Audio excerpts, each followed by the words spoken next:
আজি 24 ঘণ্টা আমাৰ নিয়ে লাগে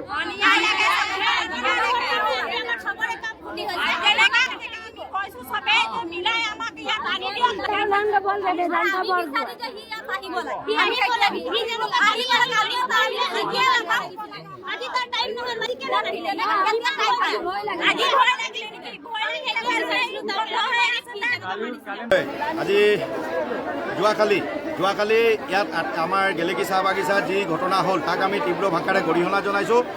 যি আমাৰ আৰক্ষী প্ৰশাসন গেলেকী আৰক্ষী প্ৰশাসনৰ যি ব্যৱহাৰ, তেখেতে যি আমাৰ খাটিখোৱা চাহ শ্ৰমিকৰ ওপৰত যেনেধৰণে আহি লাঠিচাৰ্জ কৰিলে তাক আমি তীব্ৰ ভাষাৰে গৰিহণা জনাইছোঁ। লগতে আজি আমি যি প্ৰতিবাদত আমি আমাৰ চাহ শ্ৰমিকৰ লগত আমি অসম স্বাধীন ছাত্ৰ সন্থা আমি প্ৰতিবাদত নামিবলৈ আজি বাধ্য হৈছোঁ যে সেই প্ৰশাসন এই আৰক্ষী বিষয়াজনক ওপৰত যদি উচিত শাস্তি যদি প্ৰদান নকৰে তেনেতে এই আন্দোলন ধাৰাবাহিক আন্দোলন চলি থাকিব। আমি এতিয়া নাজিৰাৰ SDPO ছাৰ আমাৰ প্ৰতিবাদৰ মাজতে আহি উপস্থিত হৈছিলে।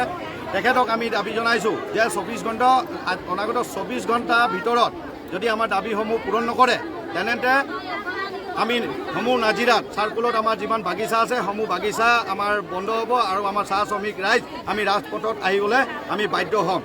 আৰক্ষী বিষয়াজনৰ নাম হৈছে বেদান্ত বৰগোহাঁই। যিহেতু যোৱাকালি আমাৰ গেলেকী চাহ বাগিচাৰ আমাৰ চাহ শ্ৰমিক ৰাইজে কামৰ পৰা ছুটি কৰি ঘৰলৈ যাওঁতে আমাৰ গেলেকী চাহ বাগিচাৰ কিছু সমস্যাক লৈ এটা বিশেষ আলোচনা এটা চলি আছিল। আমাৰ চাহ শ্ৰমিক ৰাইজে সেই আলোচনাৰ লগত জড়িত আছিলে।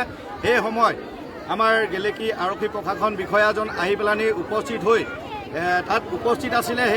সেই মিটিংটোত উপস্থিত আছিলে আমাৰ ইয়াৰ গাঁওৰক্ষী বাহিনী উপস্থিত আছিলে আৰু সেই আৰক্ষী প্ৰশাসন বিষয়াজনে নামি পেলানি কোনো সোধপোছ নকৰাকৈ আমাৰ চাহ শ্ৰমিকৰ ওপৰত তেখেতে লাঠিচাৰ্জ কৰে, তেখেতে মহিলাকো লাঠিচাৰ্জ কৰে। অতি দুখৰ বিষয় যে 60 বছৰৰ বৃদ্ধ এজনকো তেখেতে লাঠিচাৰ্জ কৰিছে।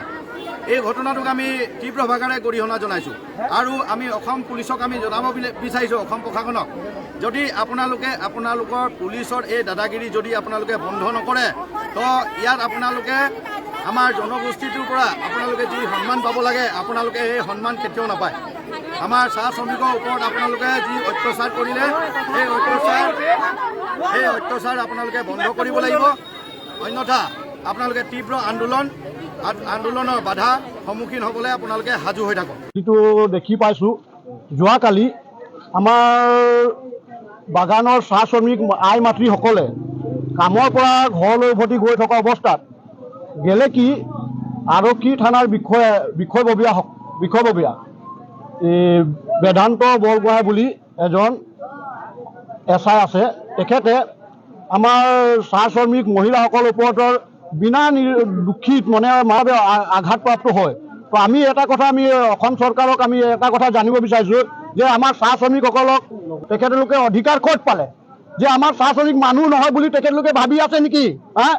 চাহ শ্ৰমিকসকল কি বুলি ভাবিছে তেখেতলোকে? আমি স্পষ্টভাৱে তেখেতলোকে এই উত্তৰ বিচাৰিছোঁ।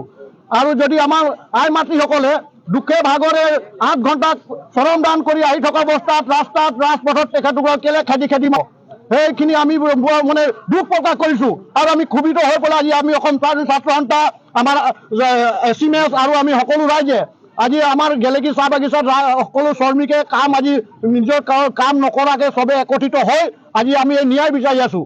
যাতে আমাৰ এই ন্যায় 24 ঘণ্টাৰ ভিতৰত যদি আমি এই ন্যায় নাপাওঁ, সেই বেদান্ত বৰগোহাঁইক 24 ঘণ্টাৰ ভিতৰত নিলম্বন কৰিব লাগে আৰু তেখেতক ইয়াৰ পৰা মানে ট্ৰেন্সফাৰ কৰিব লাগে। আমি এইটো দাবী আছে আৰু তেখেতৰ যি আমাৰ ধৰ আই মাতৃসকলৰ যি মানে দুখ পাইছে, আঘাতপ্ৰাপ্ত হৈছে, তেখেতসকলক সম্পূৰ্ণ চিকিৎসা গ্ৰহণ কৰিব লাগে আৰু এককালীন সাহায্য তেখেতসকলক প্ৰদান কৰিব লাগে। আমি সেই 4টা দাবীৰ ওপৰত আমি আজি একত্ৰিত হৈ আমি যাতে সেই আন্দোলন আজি গঢ়ি তুলিছোঁ।